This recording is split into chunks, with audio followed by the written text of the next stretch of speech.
Hi, and welcome to another edition of Jules Voto's Photo Focus. In this video, I'm going to be talking about the Nikon 43 to 86 zoom lens. It has a reputation of being the worst Nikon zoom lens ever made. It was introduced in 1963. It has 9 elements in 7 groups. Maximum aperture of 3.5, and it's 3.5 throughout the zoom range. It weighs 410 grams or 14.4 ounces and has 6 aperture blades. This was the first standard zoom lens produced by Nikon, and actually I think there was only one other produced by Voigtlander a few years earlier, but that was much bigger and heavier. So it's a very compact lens. It's a push-pull design, beautifully made as all the Nikons were, and all metal construction. It was replaced in 1975 by another version with 11 elements in 8 groups with 7 aperture blades, and it weighed about an ounce more, or like about 40 grams more.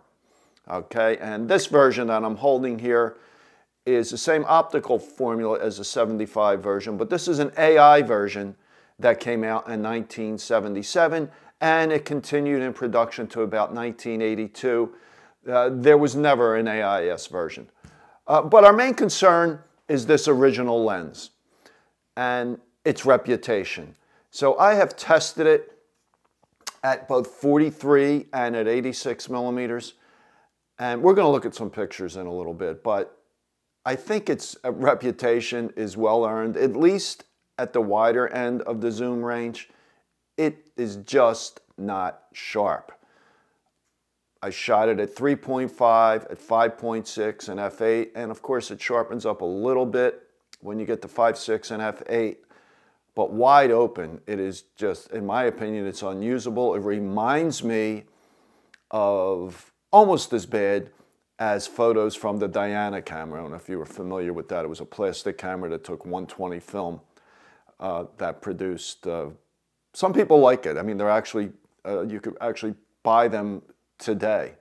But more on this lens. Again, I said it's very nicely made. It's a push-pull zoom. So you pull it back to go to 43. You push it forward to get to 86. And it's a combined ring for zooming and focus. Its focus is very smooth. It's not my favorite type of zoom. I prefer a zoom with both a focus ring and a zoom ring that you turn. I think they work out better, but some people like these push-pull zooms. So no question about the quality of the construction. It takes 52 millimeter filters, and it focuses down to 4 feet, so it's not a real close focusing lens. But for its day, for 1963, it was considered pretty amazing in that they could produce a lens this small. But if you're looking for sharpness, I think you should look elsewhere. Now, when you get to 86, it is better. It's still really soft as you go to the edges. The center, I would say, is usable, especially if you're going to be using it for portraits. So it gives a nice soft effect.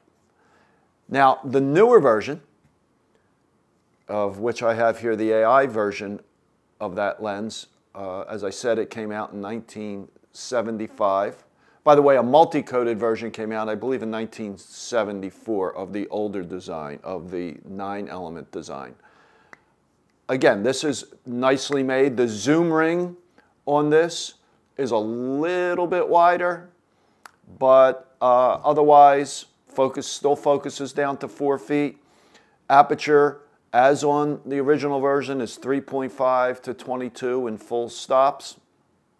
One way you could tell the difference, the older lens has the information on the inside of the filter ring.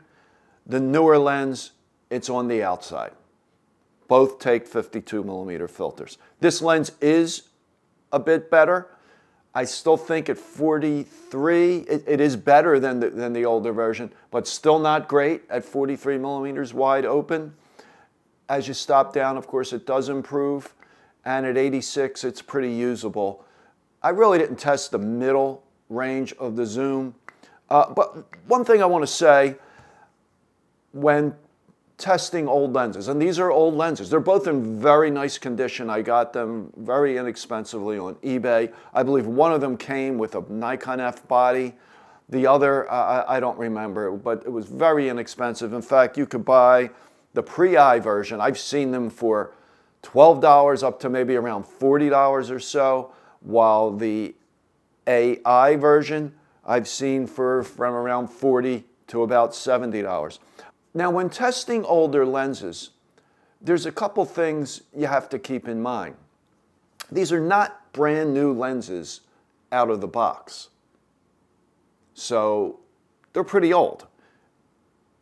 How they were treated is going to play into how well they perform. Now, both these lenses are in nice shape.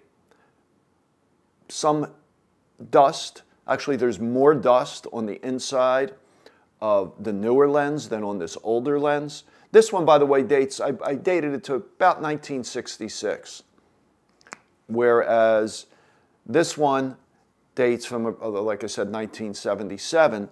So this one's 11 years newer, but it's got more dust inside. How were these lenses stored?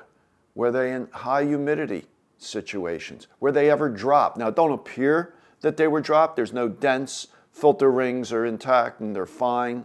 No problem screwing in a filter. And then, of course, there's sample variation. Even on a brand new lens, you can see sample variation. So when you see a test, whether I do it or anyone else does it, with older vintage lenses, just keep in mind that it could be, if one lens doesn't perform that great, that it could be the way it was treated, the way it was stored, and is there any haze in the lens? Is there dust? Is there scratches? So you got to take that into consideration when evaluating older lenses. Both take the same lens shade, the HN3, which also works with Nikon's 35mm 2.8 and f2 wide-angle lenses. Nothing wrong with spending a few bucks and picking up one of these lenses to give it a try on your camera, but don't expect it to perform anywhere near today's modern lenses. So let's go look at some pictures. Okay, this is my standard test setup that I use for lenses. I'm sure if you've watched my videos, you've seen this before. The camera was tripod mounted, a Nikon Z8 with the F to Z adapter at about 7 feet, manually focused on the right eye of the mannequin, and using focus peaking. It was a little difficult to focus this lens because it was so unsharp at that setting. But you can see here that we have some strong vignetting on both. So we have the pre-AI on the left and the AI on the right. I think the vignetting's a little stronger on the pre-AI.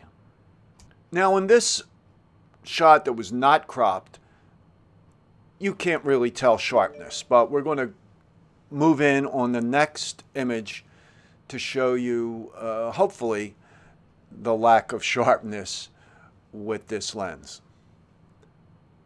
So here I cropped it in, and again the pre-AI is on the left, both at 3.5 at 43 millimeters. And as soon as you get away from the center, I mean even in the center, but as soon as you get away from the center, there's a lack of sharpness on both lenses, but the newer lens is a little sharper. Now here I went to 5.6, and both lenses sharpen up, but the newer lens definitely is sharper. But neither one is that great as you get out to the edges. I think the vignetting has improved, but you can still see some vignetting on both lenses. Color, I think, is great on both of them. I did a custom white balance with each lens individually before testing it, and color balance to me is fine. Now this one is cropped in, again the pre-AI on the left at 5.6. And you could see here as you get away from the center. So the center of the frame is just about where that mannequin is. And you could see as you get, if you look at the Kodak color patches, as you look towards the right side of them, which isn't too far off from the center, we do have lost the sharpness, although the newer lens is a bit better than the older. So here is the left side at 5.6. Again, the pre-AI on the left. And this is right up to the edge of the frame. And again, lost the sharpness quite a bit on both lenses, but the newer lens is a little bit better. Okay, so now I went to 86 millimeter, and both lenses are better at 86 millimeter. But of course, again, the newer lens is better, but not as much as compared to 43 millimeters. Okay, now we're going to go to a crop version at 86 millimeters. By the way, these are at 5.6. I'm just showing the results at 5.6. And again, both lenses improved greatly. The newer lens, the AI version, is sharper as we get to the edge than the older lens. Then, just out of curiosity, I wanted to see how the 43 to 86 AI at 86 millimeter compared to the 85 millimeter 1.8. That is the original 85 1.8 from the mid-60s. I have the AI'd version. It's not multi-coated. And of course, the prime is better. In almost all cases, a prime is going to be better than a zoom. But the 43 to 86 at 86 looks decent. It's not totally blown away by the newer lens. So in conclusion, I think if you want a real compact lens, you don't want to spend a lot of money, go with the AI version. It is better.